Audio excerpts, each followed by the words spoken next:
அஸ்ஸலாமு அலைக்கும் வரஹ்மத்துல்லாஹி வபரகாத்து. அன்பிற்குரிய சகோதர சகோதரிகளே, பெயர் சொற்களுக்கு ஜர்ரு செய்யக்கூடிய 19 எழுத்துக்கள் பாடத்தில் இலா என்கிற சொல்லை பற்றி நம்ம பார்த்து வருகிறோம். அந்த இலா என்பதற்கும் பல அர்த்தங்கள் இருக்கிறது. அப்போ அதில் சில குழப்பங்கள் ஏற்பட்டதுனால மக்களுக்கு என்னங்க ஒவ்வொரு இடைச்சொல்லுக்கும் இம்புட் அர்த்தம் இருந்தால் அந்த இடத்துல என்ன அர்த்தம்னு எப்படி கண்டுபிடிக்கிறது என்ற ஒரு குழப்பம் அவர்களுக்கு ஏற்பட்டதாக சொன்ன அடிப்படையில் அந்த அடிப்படையில் இந்த பாடத்தை என்ன செய்கிறோம், உங்களுக்கு தெளிவுபடுத்துகிறோம். எந்த ஒரு இடைச்சொல், அது பீயாக இருக்கட்டும், மின்னாக இருக்கட்டும், இலாவாக இருக்கட்டும், லீயாக இருக்கட்டும், இந்த இடைச்சொற்களை பயன்படுத்தும் பொழுது குறிப்பிட்ட பர்டிகுலர் இடத்துல என்ன அர்த்தம் என்று முடிவு செய்வது சிரமமானது கிடையாது. அதற்கு அந்த அர்த்தத்தை எல்லாம் மனப்பாடம் பண்ணி வச்சுருக்க வேண்டிய தேவையும் கிடையாது. அந்த அந்த இடைச்சொற்கள் எந்த சொல்லில் சேர்ந்துருக்குதோ அதில் ஒரு வினை சொல்லோ ஒரு வாக்கியமோ போய் இடம்பெற்றிருக்கும் இல்லையா, அதில் கோர்க்கும் பொழுது எந்த அர்த்தம் பொருந்துதுன்னு நீங்களாக பார்த்து என்ன செய்யலாம், அறிந்து கொள்ளலாம்.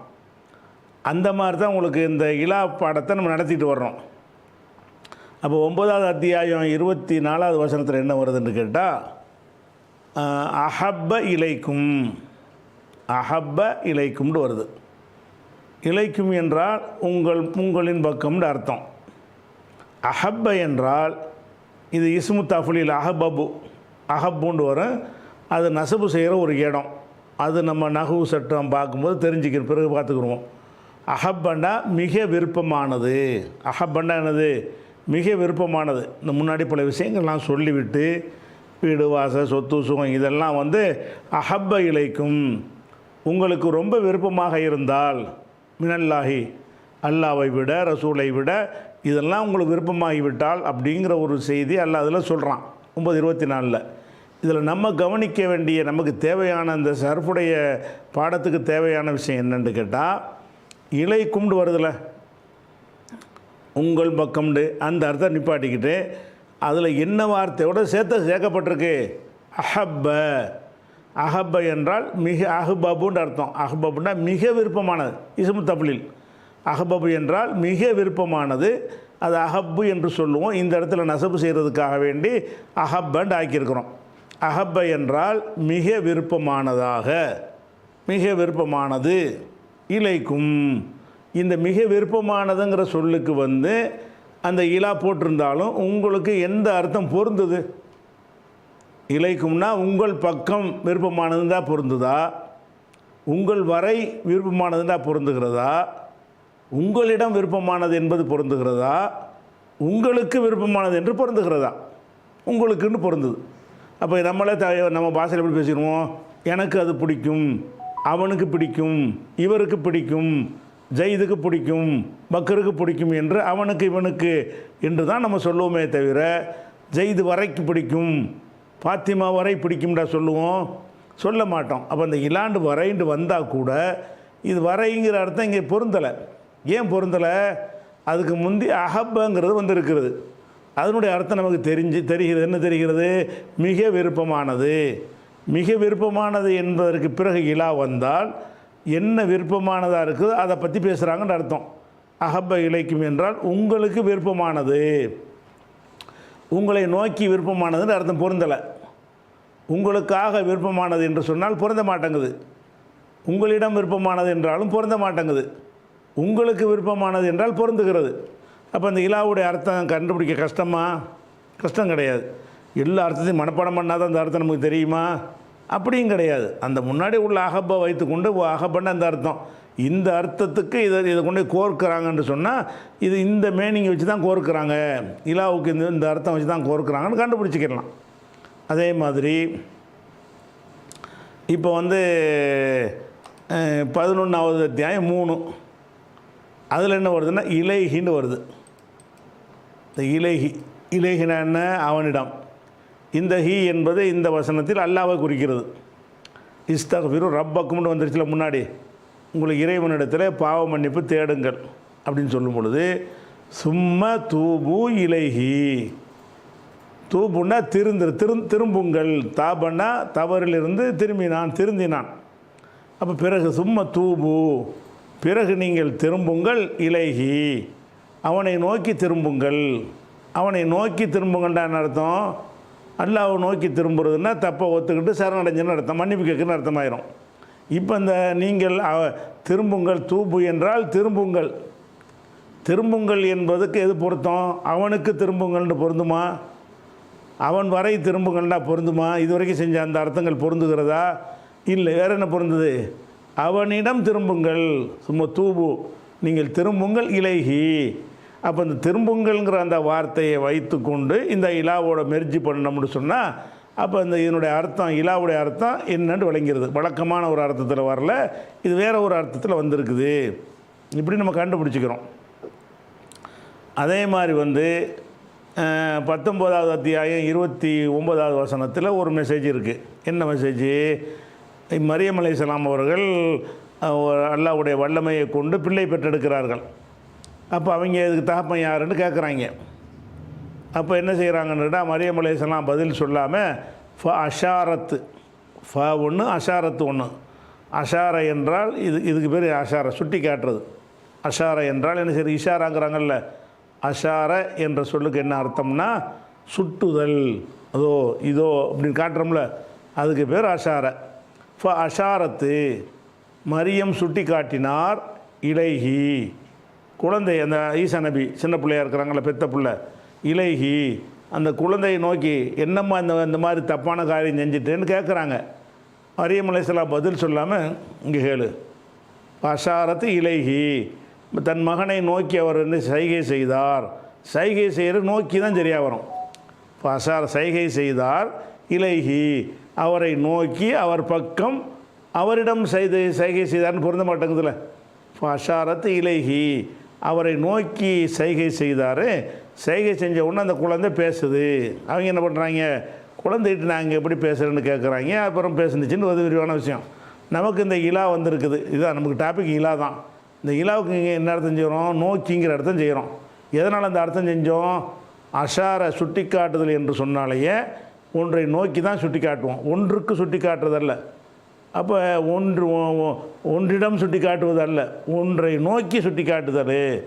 ஃபஷாரத்தை அவர் சுட்டி காட்டினார், இலைஹி, அந்த குழந்தையை நோக்கி சுட்டி காட்டினார். குழந்தையிடம் போய் சுட்டி காட்டலை, குழந்தையை நோக்கி சுட்டி காட்டினார். இப்போ இந்த இலாவுடைய அர்த்தம் விளங்குதா? பல அர்த்தம் வந்தாலும், பல அர்த்தத்தில் ஒரு அர்த்தம் இது இருந்தாலும் நமக்கு விளங்குதா இல்லையா? எந்த இடத்துல என்ன அர்த்தம் வரணுங்கிறது விளங்குது, பெரிய கஷ்டம் கிடையாது. அதே மாதிரி 3வது அத்தியாயம் 77 வசனத்தை எடுத்துக்கிறோங்க. இந்த இலைஹிம்னு வந்திருக்கு. இலைஹிம் என்றால் அவர்கள் வரை, அவர்களுக்காக, அவர்களிடம், இப்படி பல அர்த்தம் இருக்குல்ல. அந்த அர்த்தம் இங்கே பொருந்துமான்னு பாருங்கள், பொருந்தாது. ஏன் பொருந்தாது? ஒலா எல்லுரு, அதுக்கு முந்தி வர சொல்லுக்கு போயிடணும். ஒலா எல்லுரு, நல்லர்னா கண்ணால் இப்படி பார்க்குறது, கண்களால் பார்க்கிறது. ஒலா எல்லுரு, அவன் அல்லாஹ் பார்க்க மாட்டான், இலைஹிம், அவர்களை பார்க்க மாட்டான். இந்த பார்க்குதல் என்பதற்கு எது பொருந்தும்? அவர்களை நோக்கி பார்க்க மாட்டான், அவர்களை பார்க்குறதுனால நோக்கி தானே பார்ப்பாங்க, அதில் அடங்கிறத. அப்போ இந்த இலாவுக்கு என்ன மீனிங்கே இல்லை. இப்போ ஒலா எல்லுரு, அல்லாஹ் பார்க்க மாட்டான், இலைஹிம், ஒலா எல்லுருஹும், அவர்களை பார்க்க மாட்டான் என்று சொன்னால் என்ன அர்த்தமோ அந்த அர்த்தம் தான் இலா. இந்த இலா வந்தாலும் இந்த இலாவுக்கு அர்த்தம் செஞ்சால் பொருந்துமா? ஒலா எல்லுரு, அல்லாஹ் பார்க்க மாட்டான், இலைஹிம், அவர்கள் பக்கம் பார்க்க மாட்டான், அவர்கள் நோக்கி அவர்களை பார்க்க மாட்டான்டா அழகாக பொருந்துகிறது. அப்போ அந்த இலா இல்லாமலேயே அந்த வார்த்தை ஒட்டிவிடும் என்று சொன்னால், இலா கூடுதலாக வந்திருக்கு, சும்மா வந்திருக்குது, ஒரு அலங்காரத்துக்கு வந்திருக்குது என்று வழங்கி கொள்கிறோம். அப்போ இந்த இடத்துல என்ன அர்த்தம்னா அர்த்தம் இல்லை, வேண்டாம், நோக்கி வேண்டாம் வச்சுக்கிடலாம். பார்க்குதல் என்பது நோக்குறதுக்கு பொருத்தமாக இருக்குது. அது இல்லாமல் இன்னும் சுருக்கமாக சொல்வது அவர்களை பார்க்க மாட்டான் என்பது இன்னும் ஒரு சொல் சுருக்கமாக இருக்கிறது. அவர்களை நோக்கி பார்க்க மாட்டான், அதை நோக்கிங்கிற ஒரு சொல்லு போடும்போது அவர்களை நோக்கி பார்க்க மாட்டான், 4 சொல்ல வருதில்ல. அவர்களை பார்க்க மாட்டான்டா, அது நோக்கி மைனஸ் ஆகி ஒன்று குறைஞ்சதா இல்லையா? சொல் சுருக்கத்தின் அடிப்படையில் பார்த்தீங்கன்னு சொன்னால் இந்த இலாவுக்கு எந்த ஒரு அர்த்தமும் செய்ய தேவையில்லை. இப்படியும் குர்ஆனில் வரும். அதே மாதிரி ஒழு செய்கிற 5வது அத்தியாயத்தில் சொல்லும் பொழுது ஒழு செய்கிறத பற்றி எல்லாம் பேசுகிறான். ஒழு செய்யும் பொழுது இலல் மராஃபிகி, இதான் நமக்கு தேவை. இலல் மராஃபிகி, மராஃபிக்னா என்ன? மராஃபிக் என்பது உங்களுக்கு உடல் உறுப்புகள் என்று ஒரு பிடிஎஃப் அனுப்பியிருக்கிறோம். துவக்க காலத்தில் அந்த லோகத்து பாடம் அனுப்பும் பொழுது உடல் உறுப்புகள் அப்படின்னு போட்டு அனுப்பியிருக்கிறோம். அதில் இந்த முழங்கை இருக்குல்ல, முழங்கை, இந்த முழங்கைக்கு என்ன சொல்லுவோம்? மிர்ஃபக்குன். மிர்ஃபக்கு என்றால் முழங்கை. அந்த மிர்ஃபக் என்பதனுடைய பன்மை மராஃபிகு. மராஃபிக் என்றால் முழங்கைகள். இப்போ இப்போ இந்த வசனத்தில் பாருங்கள், ஃபகுசிலு, நீங்கள் கழுவுங்கள். ஃபகுசிலுங்கிறது என்ன? ஃபா ஒன்று, இகுசிலு ஒன்று, கழுவுங்கள். உஜூஹக்கும், வஜுகுண்டா முகம், உஜுகுண்டா முகங்கள், உஜூஹக்கும்னா உங்கள் முகங்கள், உங்கள் முகங்களை மஃபூலா வந்ததுனால உங்கள் முகங்களை கழுவுங்கள். ஐதியக்கும், உங்கள் கைகளையும் கழுவுங்கள். இலல் மராஃபிகி, முழங்கை வரை. இந்த இடத்துல வரை தான் அர்த்தம் உங்களுக்கு வழங்கத்தானே செய்யுது. கழுவுதல்னு வந்துச்சுன்னு சொன்னால் முழங்கையை நோக்கி கழுவுவாங்க, முழங்கை வரைக்கும் கழுவுவாங்களா? கையை கழுவுங்க, கையை கழுவுங்க. கையின்னு ஒரு பொறுப்பை சொல்லிடும் பொழுது கைக்கு ஒரு எல்லை போடணும்ல. கையை கழுவுறதுன்னா இதுவும் கை தான், இதுவும் கை தான், இதுவும் கை தான், மொத்தமும் கை தான். அப்போ கையை கழுவுங்கள்னு மட்டும் சொன்னால் எதை வேணாலும் எடுத்துக்கிறேன். அந்த கைக்கு இப்போ எல்லை போட வேண்டியிருக்கு. கைகளை வகசிலு ஐதியக்கும், உங்களுடைய கைகளை கழுவுங்கள். இலல் மராஃபிகி, முழங்கைகள் வரை. கை ஒழு செய்யும்போது இங்கேருந்து இங்கே வரைக்கும் கழுவணும். கம்பல்சரி. கூடுதலாக கழுவுறது சிறப்பாக இருந்தாலும் கட்டாயமாக கழுவுறது எது? விரல் நுனியிலிருந்து ஆரம்பித்து முழங்கை வரை கழுவ வேண்டும். இலல் மராஃபிக்குன்னு வந்திருக்கு, இந்த இலா வந்திருக்குது. இது வரைங்கிற அர்த்தம் கரெக்டாக வந்துருச்சுல. டூன்னு வருதுல, அந்த அது வரை இது வரைண்டு அந்த ஒரிஜினல் அர்த்தம் இங்கே வந்துடுது, கழுவுங்கள்ண்டு. அப்போ நம்ம எதை வச்சு விளங்கிக்கிறோம்? கழுவுங்கள்னு வந்திருக்குதுல, கையை கழுவுங்கள்னு சொல்லியாச்சு. கழுவுற உறுப்பில் நம்ம அந்த இலாவை சேர்க்கலை. கையில் கழுவுங்கள்னு சேர்த்து விட்டு அந்த கையுடைய அளவை பின்னாடி சொல்கிறோம். அளவை சொல்லும்போது வரை தானே போடுவோம். அளவை சொல்வதாக இருந்தால் என்ன செய்யணும்? இது வரைக்கும், அது வரைக்கும், ஒரு 5 அடி வரைக்கும், ஒரு 4 அடி வரைக்கும், 1 கிலோமீட்டர் வரைக்கும் இப்படின்னு சொல்கிறோம்ல. அந்த மாதிரி அளவை சொல்லும் பொழுது என்ன செய்யணும்? வரைங்கிற அர்த்தம் வந்துடும். அப்போ வகசிலு ஐதியக்கும், உங்கள் கைகளை கழுவிக்கொள்ளுங்கள். இலல் மராஃபிகி, முழங்கைகள் வரைக்கும் கழுவிக்கொள்ளுங்கள். இப்போ இந்த வரைங்கிற அர்த்தம் வருது. உங்களுக்கே தெரியுதா இல்லையா? இப்போ இந்த இடத்துல இந்த வரைங்கிறது தான் சரியாக வரும். அதே மாதிரி நோன்பு எல்லாம் கடமையாக்கியிருக்கிறான். நோன்பு எது வரைக்கும் வைக்கணும்? அதுக்கு ஒரு எண்டு வேணும்ல. எது வரைக்கும் எண்டை பற்றி பேசுது. எப்படி? சும்மா பிறகு அத்திம்மு சியாம. அத்தம்ம என்றால் அத்துமம. அத்துமம தமம என்ற வார்த்தையை அஃப்அலன்னு மாற்றினீங்கன்னா அத்துமமன்னு வரும். புரியுதா? அத்துமமவில் அத்திமூண்டு வர்றதா இருந்தால் என்ன செய்யறது? அஃப்அலன்னு ஆக்கிட்டோம்ல. அஃப்அலன்னு ஆக்கிட்டீங்கன்னா செய்கிறேன் அத்துமமா யுத்திம்மு என்பதில் அமுராகுமோ இந்த ஃபத்தக வச்ச அலிஃபை கொண்டு வந்துடுவாங்க. அத்திம்மு, நீங்கள் பூர்த்தியாக்குங்கள். அஸ்ஸியாம, நோன்பை பூர்த்தியாக்குங்கள், நோன்பை முழுமைப்படுத்துங்கள்னு சொன்ன பிறகு அடுத்து என்ன வருதுன்னா இலல் லைலி. முழுமைப்படுத்த எது வரைக்கும்? லோகர் வரைக்குமா, அசர் வரைக்குமா? இலல் லைலி, இரவு வர்ற வரைக்கும். அது மகரிபு, இரவுடைய ஆரம்பம் மகரிபு தானே. இலல் லைலி, இரவு வரைக்கும். அப்போ இந்த இடத்துல வரை தான் அர்த்தம் உங்களுக்கு வழங்குதில்லை. எது வரைக்குங்கிற எல்லை தான் சொல்லப்படுது. உள்ளது முட்டுக்காலுக்கு முழங்கைங்கிறது உறுப்புடைய பொருளில் எல்லையை காட்டுது.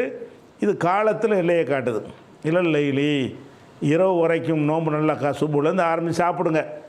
அப்போ சுப்புலேருந்து சாப்பிடாதீங்க. சாப்பிடாமல் இருந்து அந்த நோன்பை பூர்த்தியாக்குங்க. எது வரைக்கும் பூர்த்தியாக்கணும்?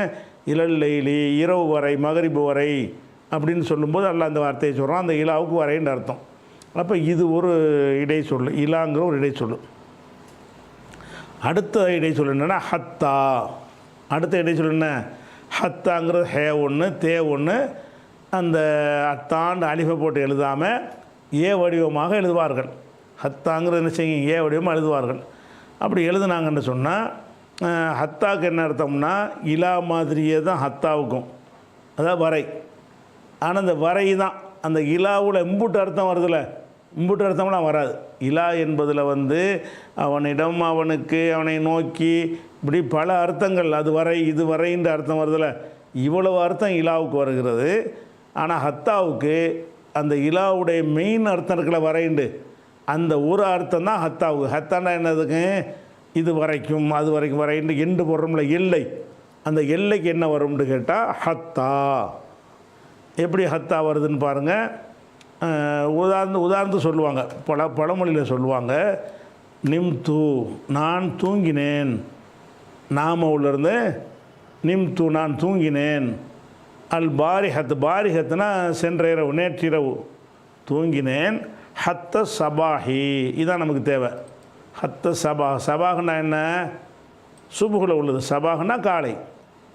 அப்போ வந்து ராத்திரியில் தூங்குனா எது வரைக்கும் தூங்கினேன், ஹத்த சபாஹி காலை வரை. இந்த ஹத்தாவுக்கு என்ன, ஒரு காரியத்தை செய்கிறோம், தூக்கங்கிற காரியத்தை செய்கிறோம், அந்த தூக்கத்துக்கு எண்டு எவ்வளவு, சுபுகு. ஹத்த சபாஹி சபா ஜர்ரு செஞ்சிருச்சு, ஹத்தா வர்றதுனால ஜர்ரு ஆயிடுச்சு. ஆனால் ஜர்ரு வந்ததோட அதனுடைய அர்த்தம் என்ன வருது, வரை. வேறு அர்த்தம் கொடுக்க இயலாது, அந்த ஒரு அர்த்தம் தான் அந்த ஹத்தாவுக்கு. அது மாதிரி இது வந்து காலத்தில் வருது. சபாகண்டா காலம் தானே, நேரங்காலத்தை குறிக்கிறது தானே. அது சிலது என்ன செய்யும், மக்கான் இடத்துலையும் வரும். இடத்துல எப்படி வரும், சிறுத்துள் பலத, ஒரு ஊரில் நான் நடந்தேன், ஹத்த சூக்கி கடத்தரு வரைக்கும் போனேன்னு வைங்களேன், சிறுத்துள் பலத ஒரு ஊருக்குள்ளே சென்றேன் போனேன். எது வரைக்கும் போனேன், ஒரு ஊருக்கு போனால் ஒரு எல்லை வச்சுருப்போம்ல, ஊர் பூராமல் போயிட்டுருப்போம். ஊருக்குள்ளே போய் என்ன செஞ்சேன், மவுண்ட் ரோடு வரைக்கும் போனேன், அல்லது வந்து பீச் வரைக்கும் போனேன், அல்லது தாம்பரம் வரைக்கும் போனேன். இந்த வரைக்கும்ங்கிறீங்கல்ல, அந்த வரைங்கிறதுக்கு தான் இந்த ஹத்தா வரைன்னு வருது. ஹத்த சூக்கி, சூக்குன்னா கடைவீதி, கடைவீதி வரைக்கும் நான் நடந்தேன் சென்றேன் இப்படின்னு வருது. அதே மாதிரி வந்து நம்ம குரான்லேருந்து சிலதை பார்ப்போம்.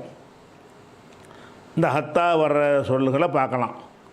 12வது அத்தியாயத்தில் 35வது வசனத்தை எடுத்துக்கிட்டிங்கன்னா ஹத்தா ஹீன்னு வருது பாருங்கள். ஹத்தா ஹீன் கடைசியாக இந்த இருக்க ஹத்தா, சரியா. அப்போ யூசுப் நபி அவர்களை எதிர் செஞ்சாங்கன்னா ஜெயிலில் அடைச்சாங்க. இல்லை எஸ்ஜு நன்னஹூ, அவரை நிச்சயமாக ஜெயிலில் அடைக்க வேண்டும் என்று முடிவெடுத்தார்கள். ஹத்தா ஹீனின், ஒரு குறிப்பிட்ட நேரம் வரை. ஹீன்னா நேரம், ஹீன்னா நேரம், குறிப்பிட்ட நேரம்னு அர்த்தம். குறிப்பிட்ட நேரம் வரைக்கும்ட ஒரு வருஷம் 5 வருஷம் டைம் போட்டு ஜெயிலில் அடைக்கிறான். ஜெயிலில் அடைக்கும்போது சும்மாவும் ஜெயிலில் அடைப்பாங்க. 3 மாதம் ஜெயிலு, 6 மாதம் ஜெயிலு, 1 வருஷம் ஜெயிலுன்னு சொல்லி ஒரு காலக்கெடுவோடையும் வந்து சிறையில் அடைக்குவாங்க. இந்த இடத்துல என்ன சொல்லப்படுதுன்னா ஹத்தாஹீன், ஒரு குறிப்பிட்ட காலம் வரை, ஒரு நேரம் வரைக்கும் இவரை சிறையில் அடைக்கணும் அப்படின்னு சொல்கிறாங்க. இந்த இடத்துல ஹத்தாவுக்கு என்ன அர்த்தம், ஒரு நேரம் வரைக்கும்னா 1 வருஷம் தண்டனைன்னு கொடுத்தான்னு வைங்களேன், 1 வருஷம் வரைக்கும்னு அர்த்தம்.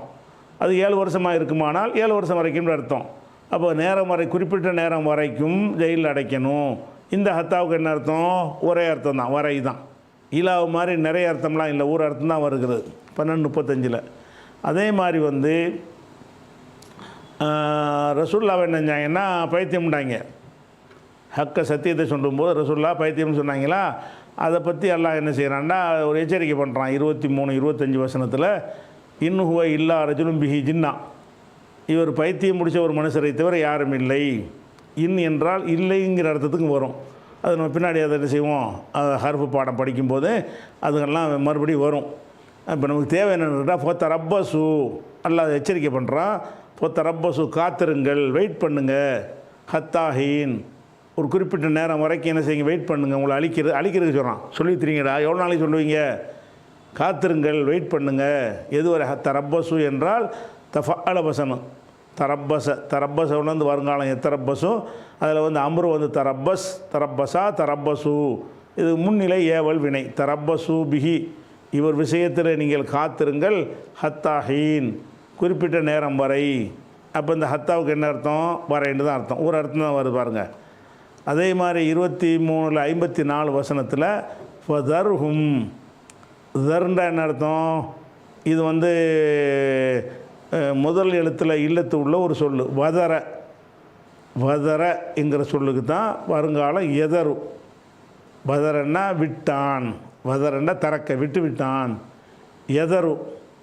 எதருல இருந்து அமுர் எடுப்பாக தான் என்ன செய்யணும், ததருண்டு வந்துட்டு தேயை போய்க்கிறோம். தர்னா என்ன அர்த்தம், விட்டு விடு, 2 எழுத்து அமுருக்கு வரும். அப்போ இப்போ ஃபங்கிறது தனி, தருகும்னு இந்த ஃபா இருக்குதே அது தனி. அடுத்து தர் தான் நமக்கு தேவை. தர் விட்டு விடு. தர்ன்னு எப்படி வரும்? வதர என்பதற்கு வந்து ஃபாவுல இல்லத்திருந்து அப்படி தானே வரும். வசனவுலேருந்து ஜின், வசலவுலேருந்து சில் என்று 2 இடத்துல அமுறு வருதில்ல. அந்த மாதிரி இந்த வதர எதருங்கிறது எஃபாலுண்டு வந்து கூட அந்த வாவை போக்கிடுவாங்க. அப்படியான ஒரு சிறப்பு சட்டம் உள்ள சொல்லில் ஒன்று இது முன்னாடி உங்களுக்கு நடத்தியிருக்கிறோம். ஃபதர்ஹும் அவர்களை நீ விட்டுவிடு, ஃபி ஹம்ரத்திஹிம் அவங்களுடைய போதையிலேயே விட்டுவிடு, ஹத்தாஹீன் குறிப்பிட்ட காலம் வரைக்கும்.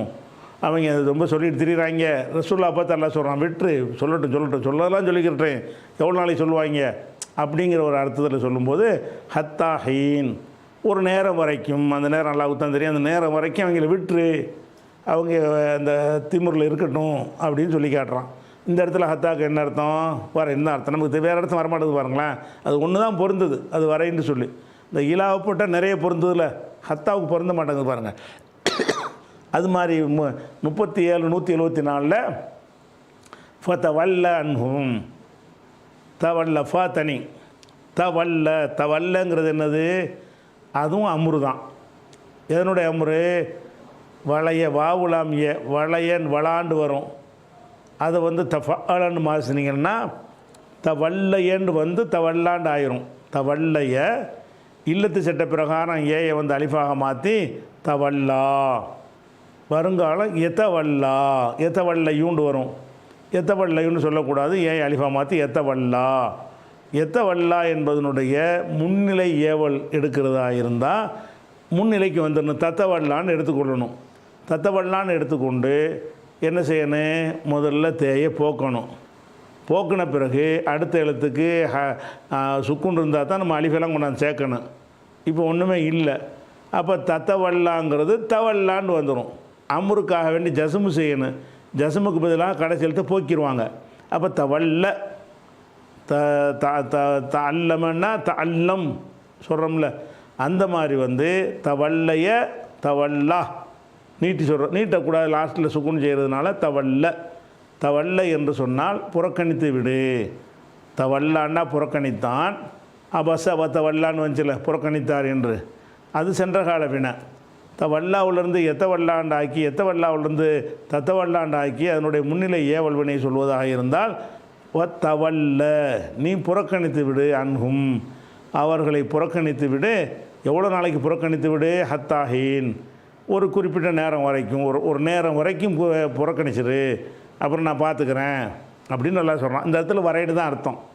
அப்போ இந்த ஹத்தாஹின் இந்த இடத்துலையும் இதே சொல் வருது. இந்த 37 128 இதே தான் அர்த்தம்.